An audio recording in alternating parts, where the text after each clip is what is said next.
बच्चों, स्वागत है आप सभी का। बच्चों, आज हम देख रहे हैं गणित ज्ञान कक्षा 5 की पुस्तक से दशमलव जोड़ घटाव जोड़ घटाव के अभ्यास करेंगे हम इसमें। तो सीधे चलते हैं अपने अभ्यास की तरफ। ये अभ्यास है अभ्यास 9, दशमलव जोड़ और घटाना। ये दशमलव जोड़ और घटाना कैसे करते हैं? जो दशमलव जोड़ घटाना है ये साधारण जोड़ घटाने जैसा ही है, बस इसमें जो एक बात हमें ध्यान रखना है वो ये है कि दशमलव के नीचे दशमलव आएगा। दशमलव के नीचे हम दशमलव लिखेंगे और बाकी वैसे ही हमें पूरा प्रोसेस करना है, जोड़ में भी घटाने में भी। देखते हैं पहला सवाल अभ्यास का। देखो और बताओ कौन बड़ा है। इसमें देखना है हमें कौन बड़ा है और कौन छोटा। तो इसमें देखने के लिए इसमें सबसे पहले देखेंगे हम किसी भी संख्या में छोटा बड़ा देखने के लिए हम जो संख्या का पहला अंक है उसको देखते हैं। तो जैसे इसमें है 1.95 और 3.85, तो इसमें दशमलव से पहले वाला अंक देखेंगे कौन सा अंक बड़ा है। वही जो दशमलव से पहले वाला अंक बड़ा होगा वही संख्या बड़ी होगी। तो इसमें 1.95 और 3.85 में 3.85 जो है ये बड़ा है, ये वाली संख्या बड़ी है।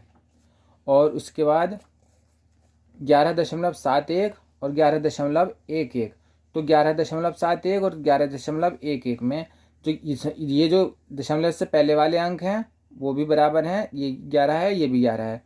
अब दशमलव है, अब दशमलव के बाद वाला अंक देखेंगे कौन सा बड़ा है। इसमें 7 है, इसमें 1 है, तो ये वाली संख्या जो है बड़ी हो जाएगी। 11.71 बड़ी है। इसी तरीके 3.755, 3.755। अब इसमें जो है ये दशमलव से पहले वाला अंक ये और ये दशमलव से पहले वाला अंक ये दोनों बराबर हैं, 3 है। अब दशमलव के बाद वाला अंक देखते हैं, ये भी 7 है। दशमलव के बाद वाला अंक ये भी 7 है, दोनों संख्याओं में बराबर है। अब इसमें 5 है, इसमें 5 है, ये भी बराबर है। दशमलव के बाद दूसरा अंक जो है दशमलव के बाद का दूसरा अंक। अब दशमलव के बाद का तीसरा अंक यहाँ 7 है, यहाँ 5 है, तो ये संख्या बड़ी है। अब देखते हैं 41.145 और 41.154। ये 41 इधर भी दशमलव से पहले 41 है, दशमलव से पहले 41 है, ठीक। दशमलव के बाद का अंक 1 है, दशमलव के बाद का अंक इधर भी 1 है। यहाँ दशमलव के बाद 4 है या दशमलव के बाद 5 है, तो ये संख्या जो है बड़ी हो गई। इस तरह से ये संख्या बड़ी हो गई, इस तरह से, और ये संख्या हमने छांट ली बड़ी और छोटी। अब देखते हैं दूसरे सवाल में आरोही क्रम में लिखना है। इसमें भी हमें ऐसे ही करना है। दशमलव के पहले वाला अंक देखेंगे, उसके बाद दशमलव के बाद वालों के अंकों की तुलना करेंगे। तो दशमलव से पहले वाला आरोही क्रम होता है, पहले सबसे छोटा, फिर उससे बड़ा, फिर उससे बड़ा, फिर सबसे बड़ा। तो सबसे पहले देखेंगे दशमलव के पहले वाला अंक, दशमलव से पहले अंक कौन सा है, तो ये है 1। इसमें और कहीं 1 नहीं है, तो 1.78, तो ये आ जाएगा 1 नंबर पर। सबसे पहले लिखेंगे इसे। उसके बाद इसमें 5 है, इसमें 3 है, इसमें 2 है, तो 1 के बाद आता है 2, इसे लिखेंगे दूसरे नंबर पर। उसके बाद लिखेंगे यह 3 तीसरे नंबर पर, और ये 4 इसे चौथे नंबर पर। इस तरह से आरोही क्रम में इनको लिख देंगे। और इनको अगर वैसे लिखना है तो सबसे पहले इनमें पहले ये लिखेंगे, फिर कॉमा लगाएंगे, फिर ये लिखेंगे, फिर ये कॉमा लगा के लिख देंगे। उसके बाद ये दूसरा सवाल देखते हैं। 28.173, 28.17, 24.45 और 25.5।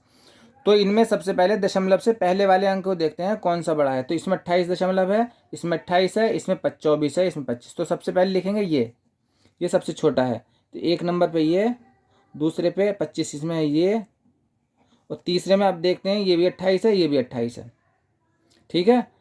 अब इसके बाद एक साथ ये है, एक साथ ये है, 3 ये है, तो तीसरे नंबर पे ये हो जाएगा और चौथे नंबर पे ये हो जाएगा। 1 2 3 4, ऐसे इस तरह से हम लिख देंगे। अब देखते हैं अवरोही क्रम में ये होता है जो सबसे पहले सबसे बड़ा नंबर लिखते हैं, उसके बाद उससे छोटा, उसके बाद छोटा, और उस सबसे अंत में सबसे छोटा नंबर लिखते हैं। तो इसमें देखते हैं यहाँ 6 है, इसमें भी यही इसी तरह से छांटेंगे। सबसे पहले दशमलव से पहले वाला अंक चेक करेंगे, यहाँ 6 है, यहाँ 8 है, यहाँ 7 है, यहाँ 6 है, तो सबसे पहले छोटा ये हो गया। अब यहाँ 8 है तो सबसे पहले यहाँ 7 है, यहाँ 7 है, सबसे पहले ये लिखा जाएगा 1। उसके बाद यहाँ 7 है, यहाँ 7 है, तो 7.91, यहाँ 7.81, तो दूसरे नंबर पे ये आएगा क्योंकि दशमलव के बाद 9 है। दूसरे नंबर पे ये, तीसरे पे ये और चौथे पे ये। इस तरह से हम इन्हें अवरोही क्रम में लिख देंगे कॉमा लगा लगा के। दूसरा सवाल है 41.13, 43.45, तो 45 सबसे बड़ा है तो सबसे पहले लिखेंगे पहले नंबर पे। उसके बाद 43.43 और 43.35, उसके बाद ये है दूसरे पे ही लिख देंगे। उसके बाद 43 पे ही लिख देंगे, तीसरे पे ये और चौथे पे ये। इस तरह से ये लिखा जाएगा। ये हो गया आरोही अवरोही क्रम। अब देखते हैं जोड़ो। तो दशमलव जोड़ और घटाने में जो सबसे मेन बात है वो ये है कि सबसे दशमलव के नीचे दशमलव आता है, दशमलव के नीचे दशमलव आता है, बाकी उसी तरह से जोड़ते हैं जैसे साधारण जोड़ होता है।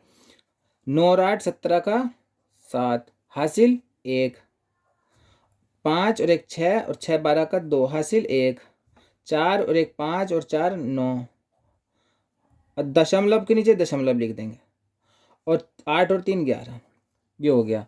इसी तरीके से ये जोड़ देंगे। 6 और 5 11 का 1 हासिल 1, 7 और 1 8 और 1 9। अब दशमलव के नीचे दशमलव लिख देंगे फिर। 5 और 6 11 का 1 हासिल 1, 1 और 1 2 और 7 9, 91.91। अब इसमें देखते हैं हम दूसरा सवाल।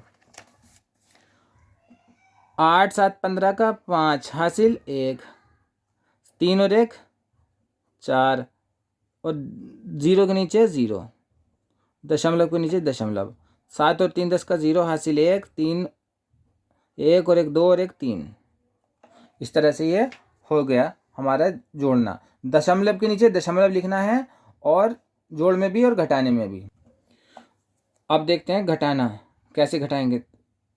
इकाई के अंक से इकाई का अंक घटाएंगे। 7 में से 7 गया तो 0, 7 में से 7 कम किया 0, 1 में से 1 कम किया 0, दशमलव के नीचे दशमलव लगा देंगे। 9 में से 7 गए तो 2।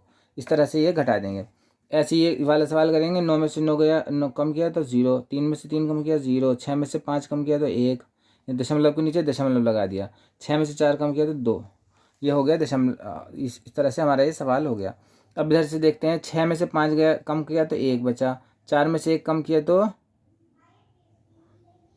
3 बचा। अब दशमलव यहाँ है, 2 अंकों के बाद दशमलव यहाँ है तो दशमलव उतार दिया। अब 4 में से 2 कम किया तो 2 बचा, और 1 में से 1 कम किया तो 0 बचा, तो 2.31। इसी तरह से ये सवाल हमारा घटाव हो गया। दशमलव जोड़ और दशमलव घटाव इस तरह से हम कर सकते हैं। अब है ये सवाल। प्राथमिक विद्यालय में पूर्व माध्यमिक विद्यालय में बच्चों को दूध पिलाया गया। यदि प्राथमिक विद्यालय में 6.60 लीटर तथा पूर्व माध्यमिक विद्यालय में 8.80 लीटर दूध पिलाया गया, तो कुल कितने लीटर दूध पिलाया गया। तो इसमें कुल कितने लीटर दूध पिलाया गया, तो इन दोनों को जोड़ देंगे। जोड़ने में एक विशेष बात का ध्यान रखना है। 8 दशमलव के नीचे दशमलव संख्या लाना है, मतलब दशमलव के नीचे दशमलव आना है, तब जोड़ सही होगा। तो हमने इधर ये लिख रखा है हमने। प्राथमिक विद्यालय में दूध पिलाया 6.6 लीटर, उच्च प्राथमिक विद्यालय में 8.8 लीटर। तो हमने जो है दशमलव के नीचे दशमलव लिखा है। कुल पिलाया गया दूध कितना है 0, और 8 और 6 14 का 4 हासिल 1, 6 और 1 7 और 8 15, 15.40 लीटर। तो 15.4 लीटर दूध हमने जो है दोनों स्कूलों में पिलाया। रमेश के घर से रामपुर बाजार 12.5 किलोमीटर दूर है। उसी रास्ते में दीपक का घर भी है, जो रमेश के घर से 7.25 किलोमीटर दूरी पर है। तो दीपक के घर से रामपुर बाजार की दूरी कितनी होगी। तो इसी पर लिख देते हूँ मैं। रमेश के घर से रामपुर बाजार जो है 12 किलोमीटर है, तो ऊपर लिख देंगे जो रमेश का घर है, रमेश के घर से रामपुर बाजार है 12.5 किलोमीटर। ठीक। अब दीपक का घर भी उसी रास्ते में है। दीपक का घर जो है रामपुर बाजार से है 7.25 किलोमीटर। दीपक के घर जो है उससे दीपक के घर से रामपुर बाजार कितने किलोमीटर है, दीपक के घर से कितने किलोमीटर है, तो इसमें से ही घटा देंगे। तो ये कैसे घटाएंगे, यहाँ को 0 लगा देंगे बराबर दोंग करने के लिए। एक धाई इधर को ले लेंगे, यहाँ हो जाएगा 5, 5 में से 5 10, 10 में से 5 गए तो 5, यहाँ बचे 4, 4 में से 2 गए तो 2, यहाँ बचा दशमलव के नीचे दशमलव लगा दिया, और यहाँ बचे 12, 12 में से 7 गए तो 5, 5.25 किलोमीटर। तो जो दीपक के घर से रामपुर बाजार जो है 5 किलोमीटर और 2.25 मीटर है, मतलब 5.25 किलोमीटर कुल दूरी है। इस तरह से ये पूरी अभ्यास हो गई। साथियों, समझता हूँ बच्चों को आसानी से जो है ये अभ्यास करनी आ गई होगी। यदि चैनल पर नए हैं तो चैनल को सब्सक्राइब करना ना भूलें। आप सभी का धन्यवाद।